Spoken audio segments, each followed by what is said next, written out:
We turned it off on a Thursday. The old patient service just shut it down, and nothing happened. No alerts, no 2 a.m. pages, nothing. Let me back up. We had a monolith, which, if you worked in software for more than about 15 minutes, you already know what that means, and you're already making a face. And part of that monolith was a patient service.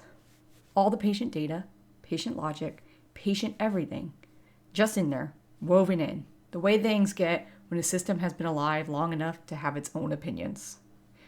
And we needed to pull it out, migrate it into its own microservice. Because this was peak microservice era, so the mandate was very much, yes, we are doing this. Good luck. I did it textbook. Textbook. The new service ran in parallel with the old one.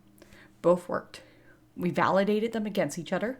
We gradually shifted traffic, and then, when everything was confirmed good, we turned off the old version. Clean. No drama, no 2 a.m. alerts, no chaos, just done.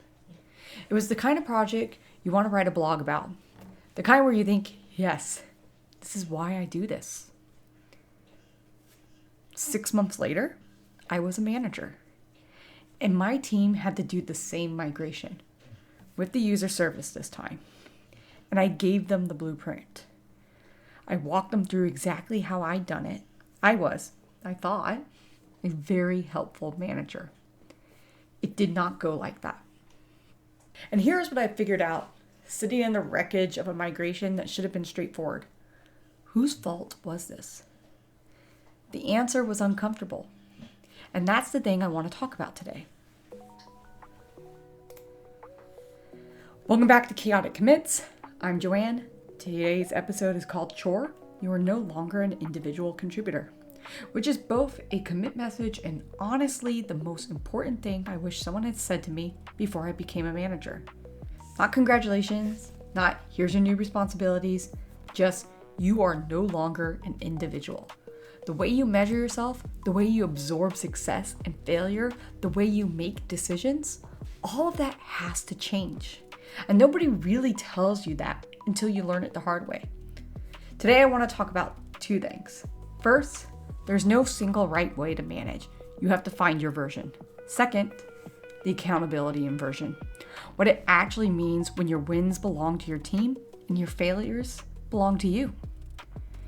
And I want to be honest about how I learned both of these things, which was not gracefully. Let me start with the thing I think causes most early managers anxiety, which is, what kind of manager am I supposed to be? Because there's a lot of management content out there, books, frameworks, methodologies, and a lot of it is good. But a lot of it is also written as if there's only one correct answer. Be a servant leader. Be hands-off. Give radical candor. Trust your team completely. Set clear expectations and get out of the way. And when you're new and you're anxious and you really want to do this well, you read all of it and you try to implement all of it. And then you feel like a fraud because you don't naturally operate like any single framework suggests you should. What I actually believe after managing engineers across multiple companies, multiple team sizes, multiple contexts is, there's no template. There are principles and there are your instincts, and the job is to figure out how those two things fit together in a way that's authentic to you and effective for your team. Some of the best managers I've seen are deeply technical. They're in the code, they're in the architecture reviews, they have strong opinions, they share them.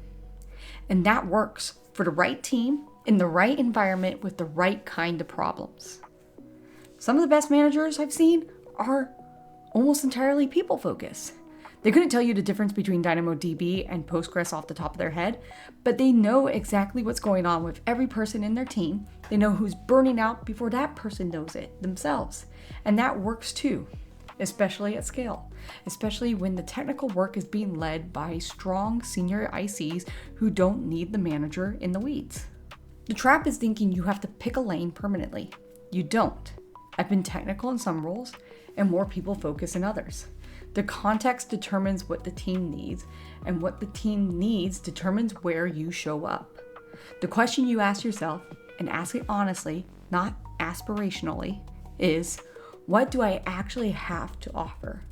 Where does my presence make things better? And equally important, where does my presence get in the way? Because that last question is the one new managers almost never ask. We're so focused on what we should be doing that we don't notice when our involvement is creating confusion or slowing things down or signaling to the team that we don't trust them. Finding your version of management is a process. It takes time, and it takes honest feedback, and it takes being willing to adjust. And it doesn't end. The version of me that managed a team of 5 is not the same version of me that managed 30. It shouldn't be. Here's something nobody tells you before you make the move to management. And I want to name it directly because I think it would have helped. You're grieving something. Not dramatically, not in a way that shows on your face, but quietly in the background for longer than you expect. When you're an individual contributor, your value is legible. You write code, you close the ticket, you ship the feature. There's a thing, and you made the thing, and you can point to it. That feedback loop is short. The evidence is concrete. When you become a manager, that disappears. You're in a one-on-one trying to say exactly the right thing to help someone see a pattern in their own behavior. You're in a planning meeting trying to create enough structure without creating so much structure that people stop thinking. You're having a hard conversation with someone about something that's affecting the team's dynamic, knowing you might not know if it landed for 3 months. All of it is real work. None of it looks like work. The first 6 months, this is disorienting in specific ways. I kept waiting to feel like I've done something. And most days I didn't. And the temptation, and I think this is nearly universal for people who came up as strong ICs, is to jump back in. Not because you don't trust your team, because the feedback loop is immediate. You build the thing, you see the work. That feeling of being in the code and watching it do exactly what you told it to do, you've been chasing that for years, and suddenly it's not available in the same way. I didn't manage that well early on. There were pull requests I shouldn't have written, architecture decisions that should have stayed with my team, but I pulled back because I wanted to feel like I'd done something real that week. I told myself I was helping, but what I was actually doing was taking a problem away from someone else, which is not the same as solving it, not for a manager. The problems your team doesn't get to solve are skills they don't develop. And a team that doesn't develop skills needs a manager who keeps stepping in. You've built something you have to maintain forever. Naming the grief helps. It's not that you're no longer good at the technical work. It's that the technical work is no longer the job. The job is the team. Getting there took me longer than it should have. Okay, so back to the user service. Here's what happened. My team had the blueprint, they had my example. They had my guidance, such as it was, and they started the migration. And I, a brand new manager, did not follow up the way I should have. On specific tasks I knew intimately from having done them myself, tasks where I assumed because I understood them completely that my team did too. They didn't. Or rather, they understood them differently than I did. And the gap between my understanding and theirs was exactly where the migration fell apart. When it went wrong, I had a choice about how to think about it. And I'll be honest, my first instinct was not a generous one. I'd given them a blueprint. I walked them through it. How exactly was it my fault? And then I sat with it longer, and I started to ask different questions. Did I verify they understood, or did I assume they understood? Did I create space for them to tell me they were uncertain? Or did I make it clear implicitly through my confidence and my example that uncertainty really wasn't an option here? Did I follow up on things I knew were hard, or did I follow up on things that were easy to check? And the answers were not comfortable. I had assumed that because the knowledge was clear in my head, it had transferred. I had treated explanation as equivalent to understanding, and I skipped to follow up exactly on the tasks I was most confident about because I figured those were the ones they get right. That's backwards. The tasks you know best are the ones where your explanation is most likely to miss something because you internalize so much of that context that you don't know what you're leaving out anymore. You've forgotten what it felt like to not know this thing. And so your guidance has gaps in it that are invisible to you and very visible to someone encountering the problem for the first time. This is one of the most important lessons I've learned about being a manager. Your expertise in a thing does not make you the best teacher of that thing. And your confidence in your team's understanding does not substitute for actually verifying it. So whose fault was the migration? Mine. Not entirely. Execution is always shared. But the conditions that led to the failure were created by me, by my assumptions, by my immature guidance. I was guiding like a senior IC who happened to be in charge. I wasn't guiding like a manager.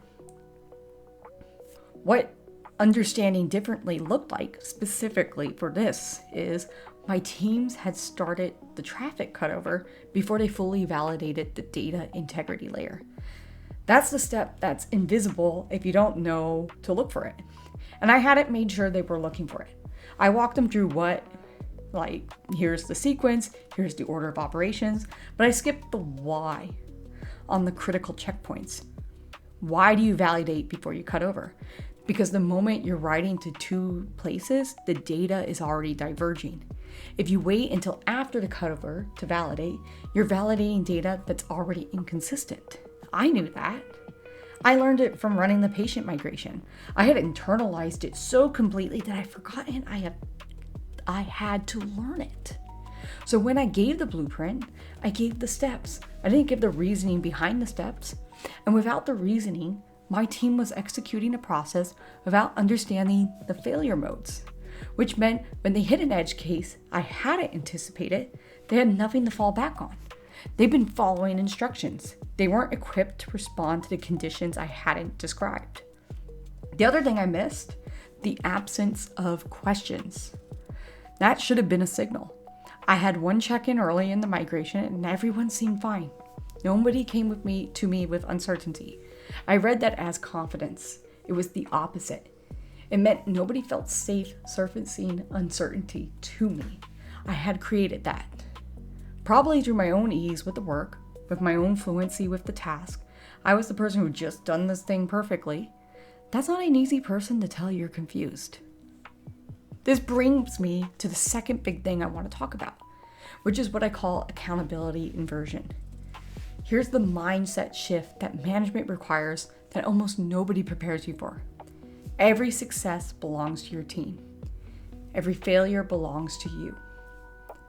Now, I want to be precise about this because I don't think it's an absolute law, and I don't think it means you absorb blame for genuinely individual failures or that your team gets no credit in the difficult moments. Life is more complicated than that. What I mean is, as a manager, your job is to create conditions for your team to succeed. When they do, when the project ships, when the migration goes cleanly, when someone on your team grows into a role they weren't ready for 6 months ago, that is the team. You were the environment. They did the thing. And when things go wrong, when the migration fails, when the project slips, when someone burns out and you didn't see it coming, the first question you ask is not, what did they do wrong? The first question is, what did I miss? What conditions did I fail to create? Where was my guidance insufficient? This is a hard mindset to hold. It runs against some pretty deep instincts. When something goes wrong and you're under pressure, the pull towards identifying who made the mistake is strong. It feels like accountability. It feels like rigor. But for a manager, that pull is usually a trap. Because the team's mistakes are downstream of your leadership. Not always, not in every situation, but often enough that who made the mistake is the wrong first question. The right first question is, what was I responsible for creating that I didn't create? Clarity, psychological safety, follow-up, the right level of challenge, the right level of support. An environment where people feel comfortable saying, I don't understand this, before it becomes a problem instead of after. When the user migration failed, my team didn't feel like they could come to me and say they were uncertain. And I think that's partly because I was so confident. I'd just done this thing perfectly. I was the blueprint. And that's an intimidating environment to admit confusion in. I created that unintentionally, but I created it. The accountability inversion isn't about self-flagellation. It's not about taking blame for things that aren't yours. It's about asking the most useful question first. And for a manager, the most useful question is almost always, what was my role in this? I watched managers skip this, and it produces a very specific and recognizable dynamic. The postmortem becomes an execution. The retrospective, where the manager walks in with a list of who did what wrong, the team that starts managing up instead of managing problems, because they learned that when something breaks, the question coming is, whose fault is this? And they better have an answer ready that isn't them. Teams in that environment stop taking risk. You think that would reduce failures. It doesn't. It reduces visible failures. The actual risk goes underground, into the concerns nobody is surfacing, the dependencies nobody is flagging, the edge cases nobody is asking a second opinion on, because asking implies you weren't sure, and not being sure is dangerous. The accountability inversion doesn't mean individual failure never gets named. It means you try the other direction first. Run the question through yourself before you run it through the team. When you do that consistently, something changes. People start telling you what's actually wrong earlier, because they learned the first thing you're going to ask is what you missed, not what they missed. That's a different environment to operate in, and it produces different results. On the occasion where the failure really is the individual, where the environment was right and the choice was still wrong, you have the credibility to say so, because your team will know that you tried other directions first. Here's what I want to say to anyone who's early in their management journey and finding it harder than they expected. It's supposed to be hard. Not because there's something wrong with you. You are learning a new discipline. The first 6 to 12 months are the hardest, not because the work is harder. In some ways, it's simpler. Fewer decisions that are technically irreversible, fewer 3 a.m. pages about things you personally deployed, but your internal measurement system is miscalibrated. You're still running IC metrics on a manager job, measuring yourself by what you shipped rather than what your team built, by whether you were useful in a specific meeting rather than whether your team is getting better at running meetings without you. IC metrics on a manager job will make you feel like you're failing, even when you're doing it right. And that's a particular kind of hard, because the feedback is wrong and you don't know it yet. You spent years getting good at building things. Now you're being asked to get good at building people and teams and environments. Those are different skills.